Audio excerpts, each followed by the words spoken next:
रुक कर लेते हैं अंकित गुप्ता का, जो कि नादिया जिले में इस वक्त हमारे साथ मौजूद है। लगातार वहां से हमको अपडेट भी दे रहे हैं। सुबह 7 बजे की तस्वीर अंकित आपने दिखाई, 8 बजे क्या तस्वीर? रस्मा उस पर्दक तस्वीरें कही जाएंगी लोकतंत्र के लिहाज से। फिलहाल मैं मौजूद हूँ जलालीपुर जो जूनियर हाई स्कूल है कृष्णानगर विधानसभा क्षेत्र में। देखिए तस्वीरें क्या है, ये तस्वीरें अपने आप में बताती हैं कि लोगों का उत्साह कैसा है, और ये उत्साह लोकतंत्र के लिए बहुत जरूरी है। लेकिन क्योंकि कोविड का माहौल चला, लिहाजा कोरोना प्रोटोकॉल का इस तरीके से पालन भी किया जा रहा है। जो भी मतदाता आ रहे हैं पहले उनकी थर्मल स्क्रीनिंग भी की जा रही है और उसके बाद में उनको ग्लव्स दिए जा रहे हैं। एक चीज और तस्वीर देखने को मिल रही है, वो ये है कि जो भी मतदाता आ रहे हैं वो खुद मास्क लेकर के आ रहे हैं। हालांकि यहाँ पर भी इंतजाम किया गया, अगर कोई मास्क लेकर के नहीं आ रहा है तो उसको मास्क दिया जा रहा है। लेकिन जो लोग यहाँ पर पहुंचे हुए हैं वो अपनी तरफ से सावधानी बरत रहे हैं। हालांकि ये जरूर कहा जाएगा कि सोशल डिस्टेंसिंग का जितना पालन होना चाहिए उतना नहीं हो रहा, लेकिन फिर भी कोशिश की जा रही है कि थोड़ा ही सही लेकिन वो पालन हो सके। तो ये तस्वीरें जलालपुर जो जूनियर हाई स्कूल है वहां से हैं। और ये देखिए एक तस्वीर और, जो यहाँ पर जिन लोगों की ड्यूटी लगाई गई है लोगों की जांच करने के लिए, ये जो एक तरीके से अधिकारी हैं वो लोग भी किस तरीके से प्रोटोकॉल का पालन कर रहे हैं। अगर किसी के पास फेस शील्ड है तो वो फेस शील्ड लेकर के आ रहा है, मास्क है तो मास्क तो सब पहने ही हुए हैं। और ये तस्वीर इस वजह से महत्वपूर्ण है क्योंकि पश्चिम बंगाल में लगातार जो कोरोना के मामले हैं वो बढ़ते जा रहे हैं, करीबन 10,000 मामले तक पहुंच गए हैं। लगातार मौतों का सिलसिला बढ़ता जा रहा है और चर्चा यही हो रही है कि क्या वाकई में चुनाव जरूरी है या लोगों की सेहत। क्योंकि चुनाव आयोग ने कह दिया है कि चुनाव भी होगा लेकिन प्रोटोकॉल का पालन करते हुए, तो वो तस्वीरें भी देखने को मिल रही हैं। लेकिन फिर वही दोहरा रहा हूं कि लोकतंत्र के लिए अच्छी तस्वीर यह है, ये अच्छी तस्वीर यही है कि लोग घरों से निकल रहे हैं। इस सबके बीच में ये देखिए यहाँ पर एक तस्वीर और है, जो अगर मैं सहयोगी कैमरा पर्सन की मदद से आपको आगे चल के दिखाने की कोशिश करता हूँ। अगर हम थोड़ा सा आगे बढ़ते हैं तो लगातार पश्चिम बंगाल चुनावों के लिए कहा यह जाता है कि यहाँ की अच्छी तस्वीर ये होती है कि महिलाएं बढ़ चढ़ कर हिस्सा लेती हैं, और आज भी वो तस्वीर देखने को मिल रही है। हालांकि बहुत सारी महिलाएं ऐसी हैं जो अपने मत का इस्तेमाल करके जा चुकी हैं, लेकिन अभी भी ये लोग यहाँ लगी हुई हैं कतारों में। यानी कि घर का काम बाद में होगा, पहले होगा मतदान, जलपान बाद में पहले मतदान। ये तस्वीरें देखने को मिल रही हैं। वहीं अगर आप थोड़ा सा और आपको अगर बाहर लेकर के चलता हूं तो ये देखिए जो सुरक्षाकर्मी जो जिनको तैनात किया गया है वो भी लगातार जो कोविड प्रोटोकॉल है उसका पालन कर रहे हैं।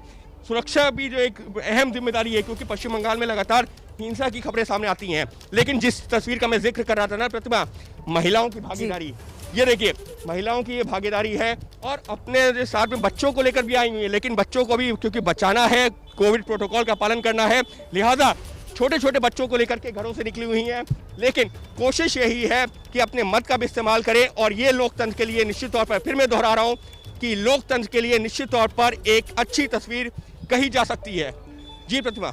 जी अंकित, बेहद खूबसूरत तस्वीरें हम तक और तमाम दर्शकों तक आप पहुंचा रहे हैं। नादिया में जिस तरीके से सुबह सुबह उत्साह देखने को मिल रहा है वो साफ तौर पर बताता है कि लोकतंत्र में बढ़ चढ़कर हिस्सा ले रहे हैं। आज के दिन जब छठे चरण का मतदान हो रहा है, तमाम तरह की खबरें आ रही हैं, लेकिन इस बीच वोटिंग के लिए भी लोग पहुंच रहे हैं। मनोज्ञा लोईवाल का रुख करना चाहेंगे। मनोज्ञा, चूंकि आप पश्चिम बंगाल को बेहतर समझती हैं, वहां तूफान आए, कोरोना का संकट आए, लेकिन वोटिंग परसेंटेज हमेशा बेहतर रहता है, इसकी कोई खास वजह?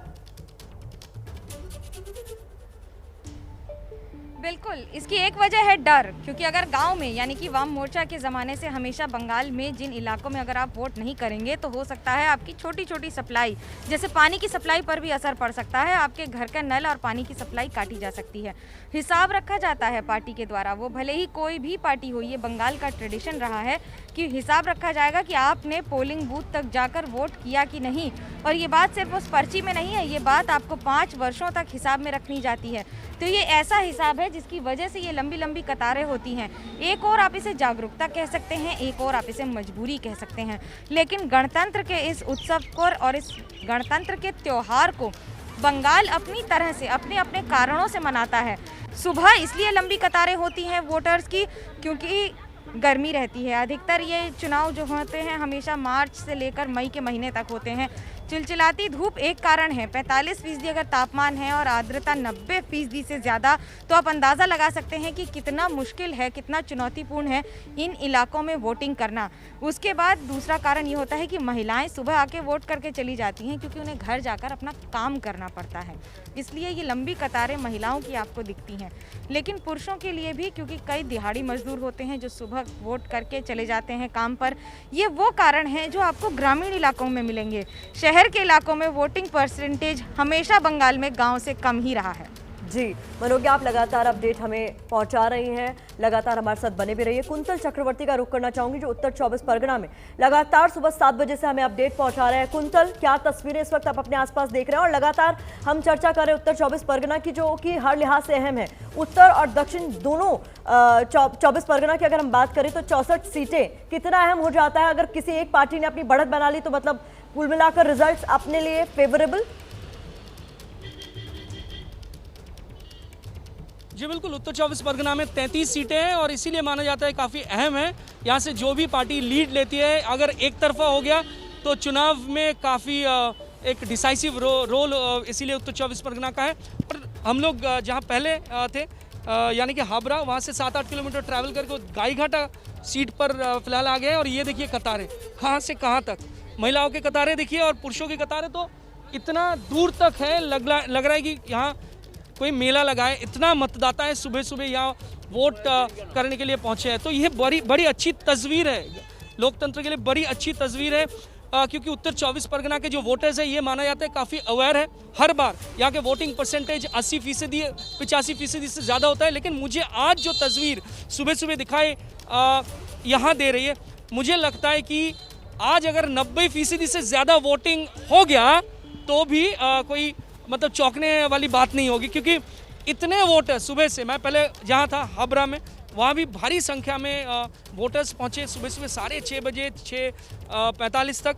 और यहाँ अभी बहुत मतलब भारी संख्या में वोटर्स हैं। महिलाओं की लाइन वहाँ तक बहुत पीछे तक, पुरुषों की लाइन भी आप देख सकते हैं। और इसीलिए माना जा रहा है इस बार यहाँ 90% से भी ज़्यादा वोटिंग अगर हुआ तो आश्चर्यचकित मत होइएगा, यही कहना है। और काफ़ी अहम है उत्तर 24 परगना जिला। 33 सीटें हैं। लोकसभा 2019 के चुनाव में देखा गया था 21 सीटों पर तृणमूल कांग्रेस ने जीत हासिल की थी, 12 सीटों पर बीजेपी। इस बार क्या होगा, दोनों ही पार्टियों की नजर है इस पर। बिल्कुल, आप लगातार नजर बनाए रखें। हमारे साथ वरिष्ठ पत्रकार अजय बोस इस वक्त जुड़ गए हैं। अजय जी, इस बार छठे चरण का मतदान हो रहा है, तमाम प्रोटोकॉल्स को ध्यान में रखते हुए, कोरोना भी है, तमाम तरह की दिक्कतें भी हैं, उस बीच चुनाव हो रहे हैं। इस बार किसका पलड़ा आप भारी देख रहे हैं? अगर हम छठे चरण तक आते आते बात करें तो अब किसकी स्थिति मजबूत नजर आ रही है? देखिए, माहौल ये पिछले हफ्ते में काफी बदल गया, क्योंकि ये जो कोविड का एक काला छाया सारा देश में फैल गया और बंगाल में भी काफी आया, और ये जो कैंपेन हो रहे थे, बहुत ही तगड़ा कैंपेन बंगाल में जी, वो भी काफी धीमा हो गया ये पिछले 3-4 दिन से। पहले से ही ममता भी काफी उन्होंने कहा जो बहुत छोटा रैली होगा। अब प्रधानमंत्री भी कह रहे ये बीजेपी का जो बहुत ही बाहुबली रणनीति था बंगाल में, वो भी थोड़ा सा धीमा लग रहा है। तो सिचुएशन थोड़ा पलट, अभी मेरे ख्याल पे थोड़ा पलट रहा है जी।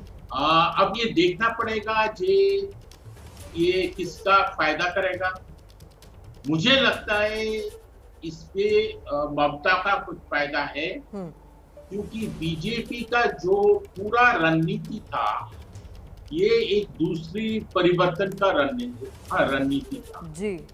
अब अगर कोविड मेजर इशू बन जाए और ये कोशिश कर रहे टीएमसी, ये सेंट्रल गवर्नमेंट ने कुछ नहीं किया, और ये जो सेकंड वेव कहते हैं, ये जो दूसरा लहर है कोविड का, यानी अगर कोरोना को ठीक से भुना लिया जाए तो कहीं ना कहीं टीएमसी के पक्ष में और बीजेपी को नुकसान पहुंचा सकता है ये मुद्दा। बंगाल के नादिया जिले में भी वोटिंग चल रही है, महिलाएं वोटिंग में किसी से पीछे नहीं दिखाई दे रही हैं। संवाददाता अंकित गुप्ता की ताजा रिपोर्ट। पश्चिम बंगाल में छठे चरण के लिए मतदान शुरू हो चुका है। सुबह से ही मतदान स्थलों पर लंबी कतारें लगी हुई हैं। फिलहाल मैं मौजूद हूं नादिया जिले में, जहां की 9 विधानसभा सीटों के लिए हो रहा मतदान। फिलहाल नादिया जिले की कृष्णा नगर विधानसभा सीट पर क्या है तस्वीर आपको दिखाते हैं। ये देखिए, ये तस्वीर सुबह से एक उत्साहवर्धक तस्वीर कही जा सकती है लोकतंत्र के लिहाज से, क्योंकि अगर यहाँ पर पुरुषों की कतार लंबी दिख रही है तो महिलाएं भी उसमें पीछे नहीं है। और पश्चिम बंगाल चुनावों की ये एक तस्वीर निश्चित तौर पर लगातार सुर्खियों में रही है, क्योंकि सुबह से ही महिलाएं भी अपने घरों से निकलती हैं। देखिए, छोटे छोटे बच्चों को लेकर के यहाँ पर आई हैं, लेकिन पहले मतदान बाद में जलपान, ये नारा लेकर के सुबह से मतदान स्थल पर पहुंच गए हैं। तो पश्चिम बंगाल चुनावों का छठा चरण इस वजह से भी महत्वपूर्ण है, क्योंकि नादिया जिले की जिन 9 विधानसभा सीटों पर इस वक्त मतदान चल रहा है, इनमें से 2016 में जब चुनाव हुआ था इन सीटों पर, तो 8 में तृणमूल कांग्रेस ने जीत हासिल की थी और 1 में कांग्रेस ने जीत हासिल की थी। लेकिन इस बार समीकरण बदल चुका है, क्योंकि 2019 के चुनावों में भी ये वो इलाका है जहां पर बीजेपी ने अपनी एक तरीके से पैठ बनानी शुरू की थी। तो फिलहाल ये तस्वीर है कृष्णा नगर के एक पोलिंग बूथ पर, जहां पर सुबह से ही चल रहा है मतदान और बड़ी संख्या में लोग घरों से निकल के कर रहे हैं अपने मत का इस्तेमाल। तो एबीपी न्यूज़ भी आपसे यही अपील कर रहा है कि अगर आपके इलाके में भी हो रहा है मतदान, जो 43 विधानसभा सीटों पर हो रहा मतदान, अगर आपका इलाका भी उनमें है तो आप भी घरों से निकलिए और कीजिए अपने मत का इस्तेमाल। कैमरा पर्सन बैजनाथ के साथ अंकित गुप्ता, एबीपी न्यूज़, कृष्णा नगर विधानसभा। न पाबंदी हो न कोई हद हो तो बस खुद बनाई सरहद हो। ये मुहिम है परतों में छिपे हर सच की तलाश की, सियासत पर रखी पैनी नजर और आंख की, खबरों की दुनिया में एक जिम्मेदार आवाज की, जुर्म और जुल्म के खिलाफ हर बेबस के लिए इंसाफ की। जब कोई हद नहीं इंसानियत के लिए जज्बात की, जब कोई हद नहीं खुशियों और ख्वाब की, तब कोई हद क्यों हो नए नजरिए और बदलाव की।